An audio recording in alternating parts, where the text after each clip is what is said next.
নমস্কাৰ, welcome back to my tuition Babu's clicks. সপ্তম শ্ৰেণীৰ ছাত্ৰ ছাত্ৰীসকল, অনুশীলনী 11ৰ তৃতীয় পাৰ্টটো আজি লৈ আহিছোঁ। আগৰ পাৰ্টখিনি যদি কোনোবাই চোৱা নাই এই পাৰ্ট দুটা, তেতিয়াহ'লে এই ভিডিঅ'ৰ ডেছক্ৰিপশ্যনত তাৰ লিংকটো দিয়া থাকিব, তো তাৰ পৰা তোমালোকে চাব পাৰিবা।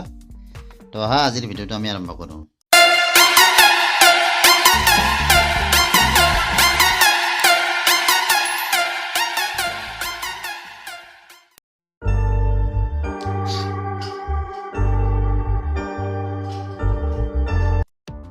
তো 8 নম্বৰ গণিতটোত এতিয়া সেইদিনা যে দিছিলোঁ 8 নম্বৰ গণিতটো, ইয়াত এটা বস্তু ৰৈ গৈছিলে। এই বস্তুটো তোমাৰ পূৰণটো 22 আৰু 146ৰ লগত যিটো পূৰণ হয়, এই পূৰণটো আচলতে মই কৰোঁতে কি হ'ল, 22 কৈছে 12ৰে মই 146ক পূৰণ কৰি দিলোঁ, বুজি পাইছানে? তো সেইকাৰণে ইয়াৰ পূৰণফলটো কমি গ'ল ইয়াত। গতিকে এইটো আচলতে কি হয়, 22 আৰু 146ৰ পূৰণফলটো এইটো নহয়, এই পূৰণফলটো এইখিনি ভুল হৈ গৈছিলে। আগৰ ভিডিঅ'টো তোমালোকে চাবা। তো ইয়াত এইটো কি হয়, আচলতে ইয়াৰ পূৰণফলটো হয় 22ৰ লগত 144 পূৰণ কৰিলে 3168।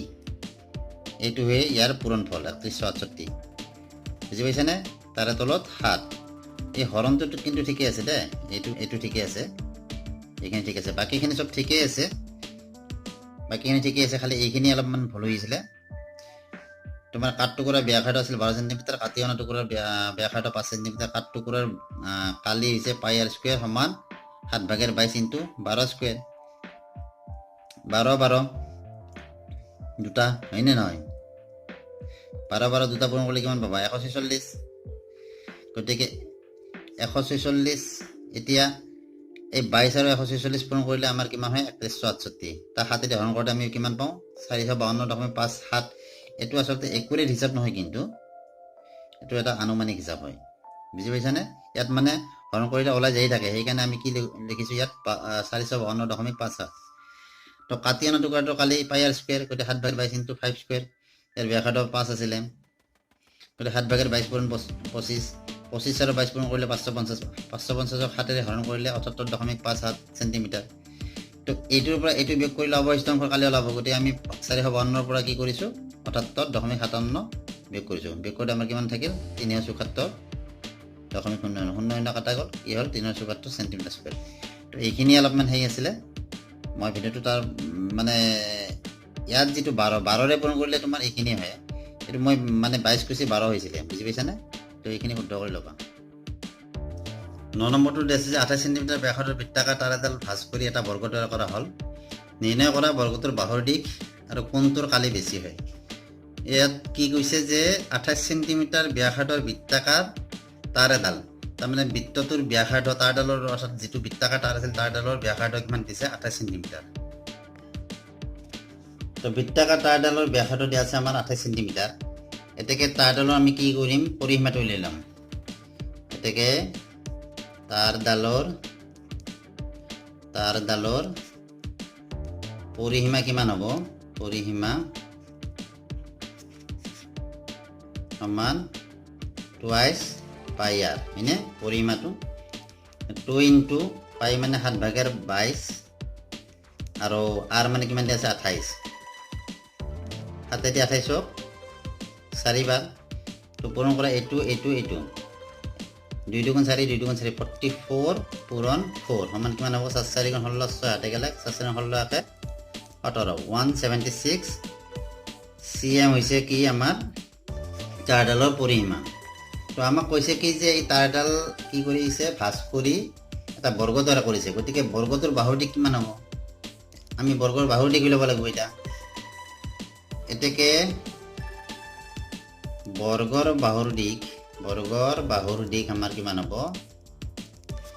যেহেতু এই তাঁৰডালৰ পৰিসীমা 176 সেণ্টিমিটাৰ, গতিকে বৰ্গ এটা হ'ব লাগে, 4টা বাহু লাগিব, গতিকে 4 দি ইয়াক হৰণ দিয়া, 176 হৰণ 4 সমান কিমান হ'ব?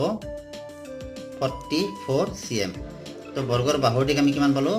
44 সেণ্টিমিটাৰ। এইটো হৈছে আমাৰ বৰ্গৰ বাহুৰ দিশ। আমাক প্ৰথম প্ৰশ্নটোৰ উত্তৰ আছিল কি যে বৰ্গৰ বাহুৰ দিশ কিমান, গতিকে বৰ্গৰ বাহুৰ দিশ আমি কিমান পালোঁ? 44 সেণ্টিমিটাৰ। এইটো এটা উত্তৰ। এতিয়া কোনটোৰ কালি বেছি হ'ব? এতিয়া বৰ্গৰ কালিটো উলিয়ালে প্ৰথমতে। এতেকে বৰ্গৰ কালি, বৰ্গটোৰ কালি কিমান হ'ব? বৰ্গৰ কালি কি বাহু পূৰণ বাহু বা দিক পূৰণ দিক, গতিকে বাহু বাহু দিক গতিকে 44 পূৰণ 44। তো এই দুটা পূৰণ কৰিলে আমি কিমান পাম? 1936 সেন্টিমিটাৰ স্কুৱেৰ। তো এইটো হ'ল আমাৰ বৰ্গটোৰ কালি। আকৌ বৃত্তাকাৰ যিটো আমাৰ দিয়া আছিলে বৃত্তটোৰ কালি 28 সেন্টিমিটাৰ ব্যাসৰ বৃত্তাকাৰ, গতিকে সেই বৃত্তাকাৰ তাৰ অৰ্থাৎ বৃত্তটোৰ কালি আমাৰ বৃত্তাকাৰ তাৰডালৰ কালি, তাৰডালৰ বৃত্তাকাৰ তাৰডালৰ কালি কিমান হ'ব? আমাৰ কি আছিল সূত্ৰটো? পাই আৰ স্কুৱেৰ। পাই মানে হ'ল 7/22 ইনটু আৰ মানে হ'ল কিমান? 28 সেন্টিমিটাৰ। 28 ইনটু 28। তো 7 দি 28ক 4 বাৰ। এতিয়া 7 দুগুণ 8, 7 দুগুণ 8 পূৰণ ইফালে 28। তো 88 আৰু 28 যদি পূৰণ কৰা কিমান পাবা? 2464। 2464 সেন্টিমিটাৰ স্কুৱেৰ। এতিয়া চোৱা আমি বৃত্তটোৰ কালি কিমান পালোঁ? 2464 সেন্টিমিটাৰ, আৰু বৰ্গটোৰ কালি কিমান পাইছিলোঁ? 1936 সেন্টিমিটাৰ। গতিকে কাৰ কালি বেছি হ'ল? এতেকে বৃত্তটোৰ কালি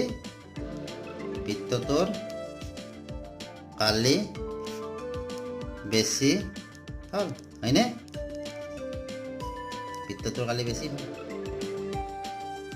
11 নম্বৰটো দিয়া আছে যে বৃত্তাকাৰ বাগিচাখনৰ চাৰিওপিনে জেওৰা এখন দিওঁতে মুঠতে 2640 টকা খৰচ হ'ল। প্ৰতি মিটাৰত খৰচ 28 টকা। বাগিচাখনৰ পৰিধি আৰু কালি নিৰ্ণয় কৰা। এতিয়া পৰিধি আমি কেনেকৈ উলিয়াম? যে এই যিটো 1 মিটাৰত খৰচ হয় 28 টকা বুলি কৈছে, আমি এই 28 টকাৰে যদি ইমান টকা হৰণ কৰোঁ তেতিয়াহ'লে কিমান মিটাৰ হৈছে সেইটো বোলে ওলাব, আৰু সেই কিমান মিটাৰ হৈছে সেই মিটাৰটোৱে এইটো মানে তাৰ পৰিধি হ'ব, হয়নে নহয়? চাবা ইয়াত মই এটা কথা বুজাই দিছোঁ যে বৃত্তাকাৰ বাগিচা এখনৰ চাৰিওপিনে, ধৰা বাগিচাখন এনেকুৱা বৃত্তাকাৰ, ইয়াৰ চাৰিওপিনে জেওৰা এখন দিওঁতে কিমান টকা খৰচ হৈছে? 2640 টকা। ধৰা এৰে পৰা একেলগে 1 মিটাৰ, এখিনি জেগাত খৰচ হয় 28 টকা। এইখিনি জেগাত এৰে পৰা এখিনিলৈকে, এৰে পৰা এখিনিলৈকে কেই মিটাৰ হ'ব? 2 মিটাৰ। এতিয়া 56 টকা ধৰা এনেহেন, 28 দুগুণ 56, এৰে পৰা 3 মিটাৰ। তাৰমানে এই মিটাৰটো যদি আমি উলিয়াব পাৰোঁ কিমান মিটাৰ আছে, সেই মিটাৰটোৱে হ'ব ইয়াৰ পৰিধিটো, হয়নে নহয়? গতিকে সেই মিটাৰটো কেনেকৈ উলিয়াম? 1 মিটাৰত যদি 28 টকা খৰচ হয় তেতিয়াহ'লে 2640 মিটাৰত কিমান টকা খৰচ হ'ব? 28 এইটো ঘৰণ দিব লাগিব, আৰু সেইটোৱে আমাৰ কি হ'ব? পৰিধি। তো আমি লিখিম কি যে 28 টকা খৰচ হয় সমান 1 মিটাৰত। 1 মিটাৰত এতেকে 1 টকা খৰচ হয় কিমান হ'ব? 28/1। এতেকে কিমান টকা আছিলে আমাৰ? 2640 টকা খৰচ হ'ব কিমান? 28/, আমি 1টো ইয়াত নিলিখিলেও কথা নাই, বা এনেকৈ দিব পাৰোঁ 2640। এতিয়া সৰু কৰি ল'ব পাৰা, কাটা কাটি গোটেই সম্পূৰ্ণ নাযায় ইয়াত, গতিকে সৰু কৰি আমি নলওঁ, আমি ডাইৰেক্ট ইয়াক কি কৰিম? হৰণ দিম 2640। 2640 তাৰমানে এইটোতো আমাৰ ওপৰতে গুচি যাব, গতিকে হৰণ হ'ব। 2640ক 28ৰে হৰণ কৰিলে কিমান বাজ যাব? প্ৰথমতে ইয়াত 9 বাৰ দিয়া, 9 গুণ 72ত 2, হাতে গেল কিমান? 7, 9 গুণ 18, 18 হাতে কিমান? 25। 4ৰ পৰা 2 নামিল, 6ৰ পৰা 5 গ'লে কি থাকে? 1। তো 12 থাকিল আমাৰ ইয়াত, 0টো নামি আহিল। 120ক 4 বাৰ দিয়া, 8 4 গুণ 32ত 2, হাতে গেল 3, 4 দুগুণ 8, 8 3 11। তো 120ৰ পৰা 112 গ'লে কিমান থাকিব? ইয়াত 8 থাকিব। ইয়াত দশমিক এটা দিয়া, এটা 0 আহিব। তো 80ক 2 বাৰ দিয়া, 80ক 2 বাৰ দিলে 56 হ'ব। তো 10ৰ 1 ধাৰ কৰিলে 10ৰ 6 গ'লে 4, ইয়াত আছে কিমান? 7, 7ৰ 5 গ'লে 2, 240ত আৰু এটা 0 বহাই দিয়া ইয়াত। 240ক 28ৰে কেইবাৰ দিবা? 8 বাৰ দিয়া। 8 8 গুণ 64, 4, হাতে গেল 6, 8 দুগুণ 16, 16 6 কিমান? 22। তো 10ৰ 4 গেলি এইবাৰ 6 হ'ব, ইয়াত আছে 3, 3 2 গেলি 1, হয় না? তাৰপিছত আৰু এটা শূন্য ইয়াত বহাই দিয়া 160 হ'ল 160ক তুমি 5 বাৰ দিয়া এইবাৰ 5 বাৰ দিয়া 5 বাৰ দিলে কি হ'ব 8 5 40 শূন্য হাতে গেলে 5 10 10 4 14 140 তো কিমান থাকিল 20 থাকিল আকৌ শূন্য বলে আকৌ এনেকৈ যাই থাকিব কিন্তু আমাৰ কি এটা মানে সম্পূৰ্ণ হৰণ যোৱা সংখ্যাত আমি নাপাওঁ গতিকে আমি ইয়াতে থৈ দিলোঁ তো কিমান হ'ল 94.285 মিটাৰ তো প্ৰায় শব্দ এটা দি থবা প্ৰায় তাৰমানে আমি এক্সাক্ট নাপালোঁ কাৰণে আমি প্ৰায় শব্দ এটা দি থলোঁ তো ইমান মিটাৰ প্ৰায় তাৰমানে এতেকে বাগিচাখনৰ পৰিধি সমান আমি কি পালোঁ 94.285 মিটাৰ এইটো কি প্ৰায় বুজি পাইছানে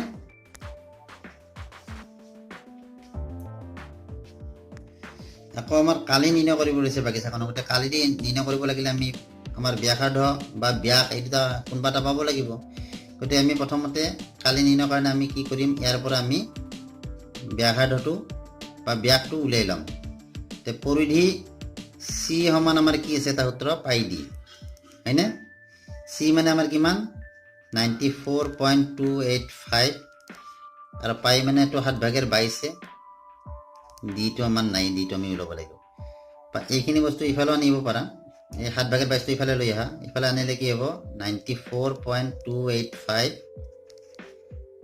ইফালে পূৰণ হৈছিল ইফালে আনালে হৰণ হ'ব হৰণকো আমি পূৰণ কৰি দিওঁ যদি কি হ'ব 22টো তলত আহিব 7টো ওপৰত যাব আৰু ইফালে কি থাকিব ডি থাকিব এটা এইটো আৰু এইটো পূৰণ কৰি দিয়া এইটো পূৰণ কৰিলে কিমান পাবা এইটোৰ লগত 7 পূৰণ কৰিলে 94.285 লগত 7 পূৰণ কৰিলে আমি পাম 659.995 তলত কি আছে 22 সমান ডি তো এতিয়া 22ৰে যদি আমি এইটো হৰণ কৰোঁ তেতিয়াহ'লে আমি কি পাম আমাৰ এতিয়া ল'ব 29.99 প্ৰায় দেই এইবিলাক চব গতিকে ডি সমান আমি কি পালোঁ 29.99 এতেকে বৃত্তাকাৰ বাগিচাৰ কালি কি হ'ব 1/4 আমি যেহেতু ডি লৈছোঁ পূৰণ 7/22 এইটো পাই পূৰণ ডিৰ মান ডি স্কুৱেৰ মানে কি 29.99 ইনটু 29.99 এতিয়া কি হ'ল এইটো পূৰণ কৰিব লাগিব 29.99 পূৰণ 29.99 এই দুটা পূৰণ কৰি এইটো পূৰণ কৰিব লাগিব তো পূৰণফল কি পাবা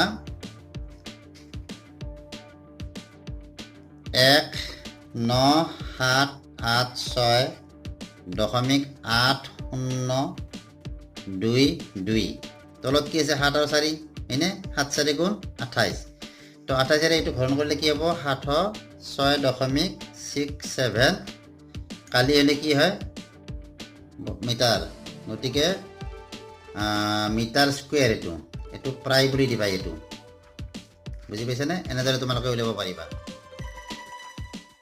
12 নম্বৰত আছে তলৰ চিত্ৰবোৰ ৰং কৰা অংশৰ কালি নিৰ্ণয় কৰিব দিছে আমাক তো এই নম্বৰটো লৈছোঁ এটা অৰ্ধবৃত্তাকাৰ চিত্ৰ আছে ইয়াৰ ব্যাসটো দিয়া আছে কালিটো নিৰ্ণয় কৰিব দিছে তো ব্যাস সমান আমাৰ কিমান দিয়া আছে ব্যাস সমান দিয়া আছে 10.5 সেন্টিমিটাৰ তো ব্যাসাৰ্ধ কিমান হ'ব ব্যাসাৰ্ধ হ'ব 2/10.5 cm কাৰণ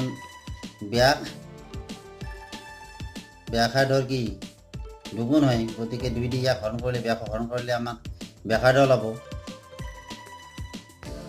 তো এটাকে চিত্ৰটো কালি ইমান কি হ'ব অৰ্ধবৃত্তৰ কালিৰ সূত্ৰটো কি আছিল হাফ ইনটু পাই আৰ স্কুৱেৰ তো হাফ পাই মানে 7/22 আৰ মানে আমাৰ কিমান আছে ব্যাসাৰ্ধ